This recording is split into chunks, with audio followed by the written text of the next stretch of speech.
mga anak ko. At yung staff ko, 2 pintuan ang pagitan ko sa putukan. Yung staff ko na si Claire, na 20 years na sa akin, nandun siya sa labas. She has a 12-year-old son. Kinuwento niya sa akin late na tumatakbo siya, hindi niya alam kung saan siya pupunta. Kaya para sabihin niyo na walang nangyari. Napakasakit para sa aming lahat na nandito. And as I said, 2 pintuan na nagpo-protect sa akin sa putukan. Pero yung media, yung Senate staff, yung hindi naman makauwi dahil sila ang security, sila ang elevator women and boys natin, nandoon po sila. So dear colleagues, napakarami nang nangyari. And one more thing, wala ho akong sinisisi. Pero nung pagkatapos ng lahat, pagtingin ko ng group natin, yung dating majority group, walang ni isa sa inyong nangamusta sa amin. Some of you I've known for 20 years, 10 years, and I didn't even hear any of you say, kumusta na kayo dyan? Napakasakit na sa akin. Sobrang sakit. So yun lang ang masasabi ko. Yes, I am very ready to share my story, to ask questions. Pero kung wala ho kayo dito, huwag niyong questionin yung mga nangyari sa mga nandito. Dahil nandito kami, kasama ng staff. Kapag may nagpaputok ng baril, right here in the people's house, kapag naghasik ka ng takot sa mga empleyado, sa media, sa security personnel, at sa mga sibilyan, kapag may natroma dahil sa karahasan, nanginginig at hindi mapakali sa sariling bahay, lampas na ito sa isyu ng pamumulitika. Pambabastos na yan at pang-aabuso sa lahat-lahat ng ipinagkatiwala sa Senado bilang mga lingkod bayan. President, I rise on a matter of personal and collective privilege. Mr. President, halos 1 linggo na matapos ang habulan at barilan dito sa Senado. Sa loob-loob ko, hindi ako mapanatag na simula nung Lunes, ang ipinapakita natin ay para bang walang nangyari.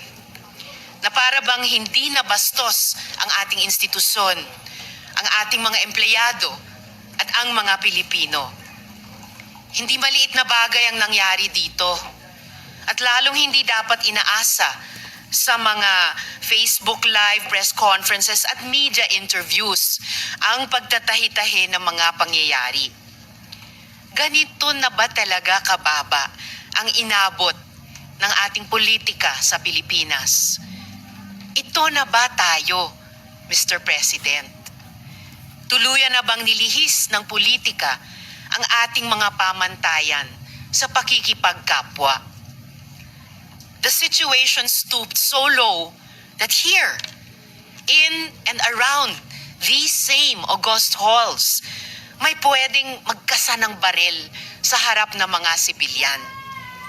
Dear colleagues, kahit kailan, hindi yan nangyari sa Pilipinas. Kahit panahon ng kudeta, not even during the darkest days of martial law, did gunfire erupt within our halls. So, whether we stand in the minority or in the majority, the Senate as an institution has sustained a profound injury to its dignity, credibility, and moral authority before the Filipino people. And this frustrates me every day since Wednesday, including in the context of initial findings from the investigation conducted by the Department of Justice, the Department of the Interior and Local Government, and the Philippine National Police, beginning to reveal various points. Tuloy pa rin ang investigasyon, Mr. President, at dapat lang. But still, this needs to be said.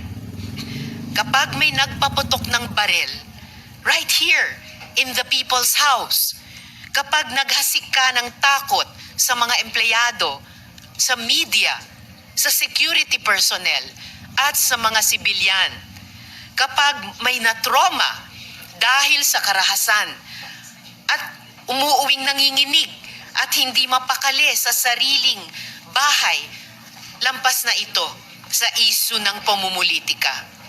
Pambabastos na yan at pang-aabuso sa lahat-lahat ng ipinagkatiwala sa Senado bilang mga lingkod bayan. Question of privilege. I yield to the better judgment of the President of the Senate, and I will hold my questions until Monday. Thank you, Mr. President. Thank you. Takot po ako na kailangan ko na magpaalam sa mga anak ko. At yung staff ko, 2 pintuan ang pagitan ko sa putukan. Yung staff ko na si Claire, na 20 years na sa akin, nandun siya sa labas. Siya sa 12-year-old son. Kinuwento niya sa akin late na tumatakbo siya, hindi niya alam kung saan siya pupunta. Kaya para sabihin niyo na walang nangyari. Napakasakit para sa aming lahat na nandito. And as I said, 2 pintuan ang nagpo-protect sa akin sa putukan. Pero yung media, yung Senate staff, yung hindi naman makauwi dahil sila ang security, sila ang elevator women and boys natin, nandoon po sila. So dear colleagues, napakarami nang nangyari. And one more thing, wala ho akong sinisisi. Pero nung pagkatapos ng lahat, pagtingin ko ng group natin, yung dating majority group, walang ni isa sa inyong nangamusta sa amin. Some of you I've known for 20 years, 10 years, and I didn't even hear any of you say, kumusta na kayo dyan? Napakasakit na sa akin. Sobrang sakit. So yun ang masasabi ko. Yes, I am very ready to share my story, to ask questions. Pero kung wala ho kayo dito, huwag niyong questionin yung mga nangyari sa mga nandito. Dahil nandito kami, kasama ng staff namin, Senate staff. You have your own story, I respect that. But please respect my own story. Thank you, Mr. President. Mr. President.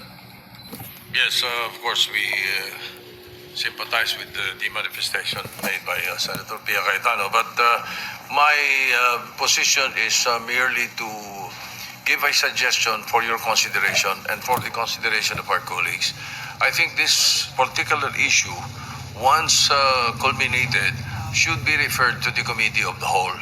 The reason being, it We have, so that yes, we have Senator Mark Villar, Senator Camille Villar, Senator Jingo Estrada, Senator Robin Hood Padilla, Senator Bongo, Senator Lauren Legarda, Senator Win Gatchalian, and even this representation, Mr. President. So, if I may, Mr. President, and with the indulgence of our colleagues, I think we already made that decision that on Monday, come Monday, we can talk about this, Mr. President. And